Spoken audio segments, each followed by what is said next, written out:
Mesdames et messieurs, bonjour et bienvenue sur ce cycle de webinaires organisé par FindMed. Je m'appelle Vincent Darcos, je suis un des responsables scientifiques de la plateforme Symbio3 et plus exactement du plateau polymère de la plateforme Symbio3. Symbio3 est localisé à Montpellier, dans les locaux de l'université.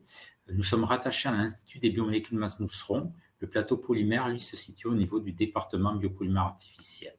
Nous faisons partie des plateformes Chimie Ballard, un site internet est en cours de construction. Nous sommes également Institut Carnot, Chimie Ballard Sirimat. L'objectif de Symbio3, c'est d'accompagner des projets de recherche en sciences du vivant en synthétisant des biomolécules et des polymères d'intérêt biologique et pharmaceutique. En nous offrant une expertise, du conseil, nous allons vous aider à formuler des demandes, à apporter des solutions innovantes. Nous faisons également de la formation. Nous sommes à l'interface de la chimie et de la biologie. Symbio3 est constitué de deux plateaux techniques, un plateau peptide et un plateau polymère.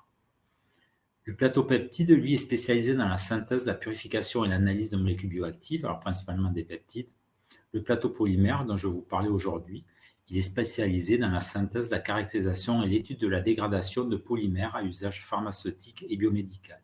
Alors, je suis un des responsables scientifiques du plateau polymère. Je suis chimiste, spécialisé en chimie des polymères et en chimie organique. Mon collègue Xavier Garric est pharmacien. Il est également responsable d'un parcours de master dédié aux dispositifs médicaux très tournés vers l'application et vers l'industrie. Et finalement, nos compétences complémentaires font que nous pouvons répondre à un grand nombre de demandes, que ce soit au niveau de la biologie ou de la chimie. Maintenant, un petit historique de Symbio3. Alors, Symbio3 a été créé en 2007 au sein de l'IBMM à la faculté de pharmacie de Montpellier via la partie peptide. Le plateau polymère a été intégré un peu plus tard. Nous sommes labellisés IBISA depuis 2013. Nous sommes également certifiés ISO 9001 en version 2015. Alors, je me répète un peu, donc Symbio3 prend en charge des synthèses, des caractérisations, des purifications de biomolécules, vous l'avez compris, principalement des peptides et des polymères. Nous participons à des projets de recherche et de développement, soit sous forme de prestations de services, soit dans le cadre de contrats de collaboration.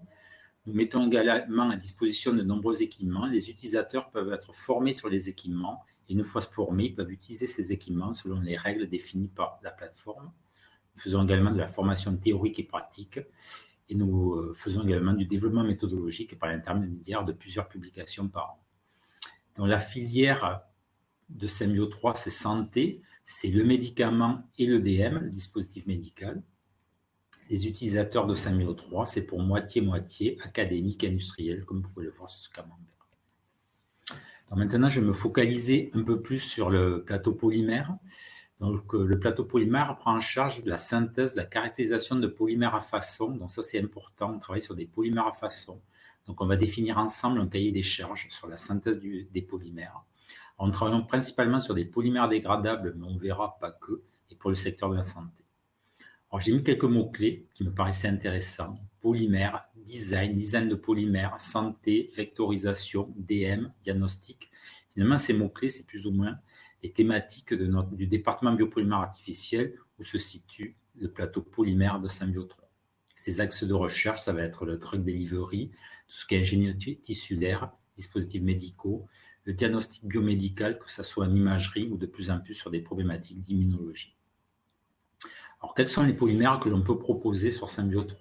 On travaille beaucoup sur tout ce qui est polylactide, les copolymères à base de lactide et de glycolide, les PLAGA, tout ce qui est polyepsilon caprolactone, et les copolymères associés, par exemple, avec du polyéthylène glycol, ou de plus en plus avec du pluronique. Alors, vous allez me dire, ces polymères ou ces copolymères sont disponibles dans beaucoup de catalogues. C'est vrai, pour la plupart, ils sont commerciaux.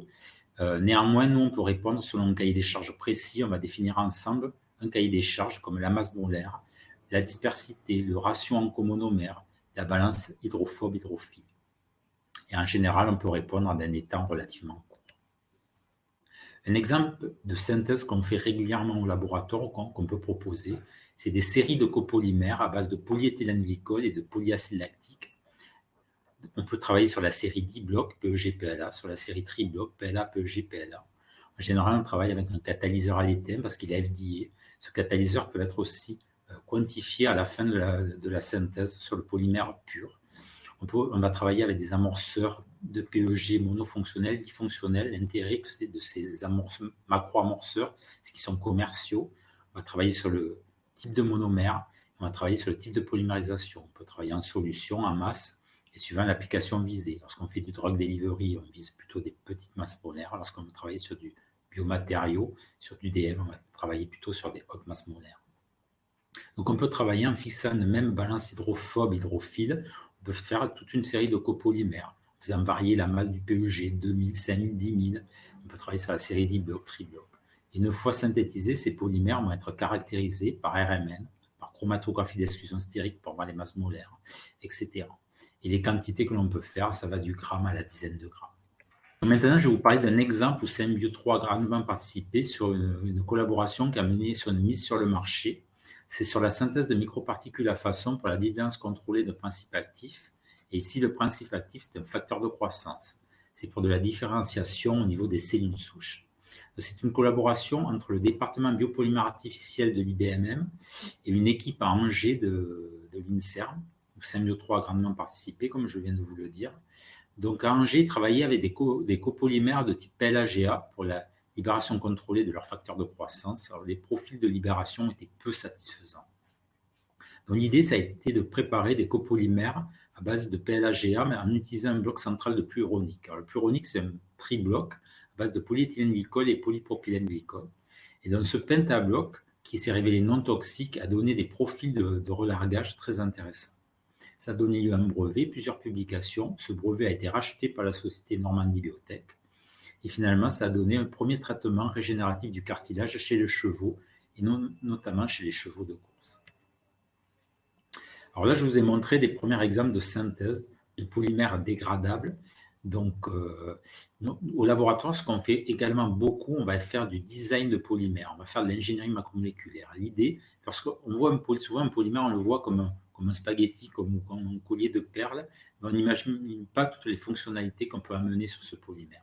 Et nous, au laboratoire, on essaie de fonctionnaliser ces polymères pour amener des propriétés nouvelles.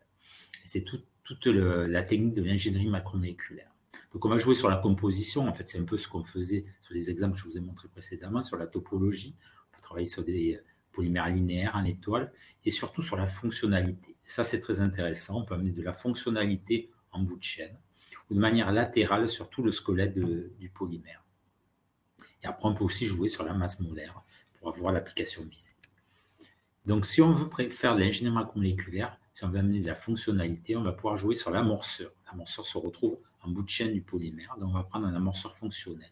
Par exemple, on peut prendre un amorceur porteur d'une fonction alcyne, on va préparer un polymère porteur avec une fonction terminale alcyne. On peut préparer un polymère avec une fonction azoture terminale. Là, dans ces deux exemples, c'est très intéressant parce qu'ensuite, on va pouvoir venir fonctionnaliser notre polymère avec une molécule d'intérêt par des réactions de ligation efficaces, type chimique, réaction de Lewis-Gane. On peut aussi utiliser des amorceurs fluorescents pour avoir un polymère fluorescent.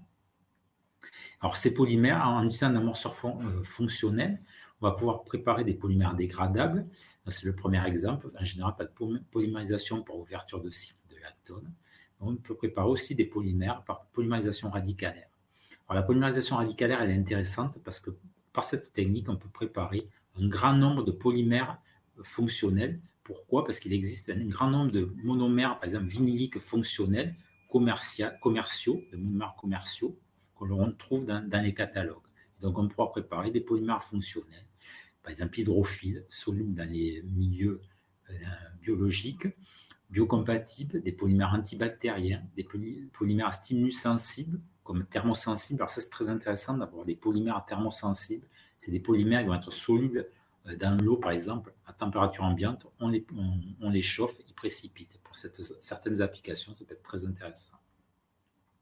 Alors, des techniques que l'on utilise régulièrement au laboratoire, c'est aussi de la modification chimique post-polymérisation. On va prendre un polymère préformé, soit qu'on en achète, soit que l'on prépare pour amener des propriétés nouvelles. Alors, le premier exemple, c'est rendre un polymère visible en imagerie RM. Alors, les polymères synthétiques ne se voient pas en imagerie RM. Lorsqu'on les utilise, par exemple, pour faire des dispositifs médicaux implantables, l'idée de pouvoir visualiser ce DM est vraiment intéressante. Donc, pour cela, on a préparé un polymère avec des fonctions pendantes alcynes et on est venu greffer un agent de contraste à base de gadolinium par une réaction de Huisgen pour rendre ce polymère visible à l'imagerie IRM. De la même manière, on peut préparer des polymères fluorescents. Des choses également qu'on fait de plus en plus au laboratoire, on travaille sur des bioconjugués. On peut amener de la fonctionnalité sur une chaîne de polymères, soit en bout de chaîne, soit de manière latérale le long du squelette du polymère. On va pouvoir venir y greffer des peptides, des protéines, des biotides. Au final, je vous ai montré quelques exemples de design de polymères. En fait, on peut faire plein de choses. C'est quoi le message que je veux faire passer? Lorsqu'on veut faire du design de polymère, on va pouvoir travailler sur le squelette du polymère, donc pour qu'il soit hydrophile, il peut être hydrophobe, il va être biocompatible pour des applications de santé, biodégradable, il peut être stimulo-responsive. On peut aussi y venir greffer sur le squelette ensuite des molécules d'intérêt. On va pouvoir mettre un agent thérapeutique, on peut mettre un bras dégradable si on veut, et ensuite on va pouvoir mettre des agents de diagnostic, des agents de ciblage. Voilà un peu tout ce qu'on fait quand on veut faire du design de polymère. Si vous avez des idées, des questions, n'hésitez pas à contacter Symbio 3. Maintenant, je vais me focaliser un peu sur les équipements de Symbio 3, et notamment du plateau polymère. Alors, nous sommes un laboratoire de chimie, de synthèse de polymère. Donc, nous avons des équipements classiques d'un laboratoire de polymère. On travaille dans des réacteurs, on travaille beaucoup avec des rampes à vide. On a aussi des carousels qui permettent de lancer plusieurs réactions en parallèle. On a un broyeur pour broyer les polymères en fin de polymérisation.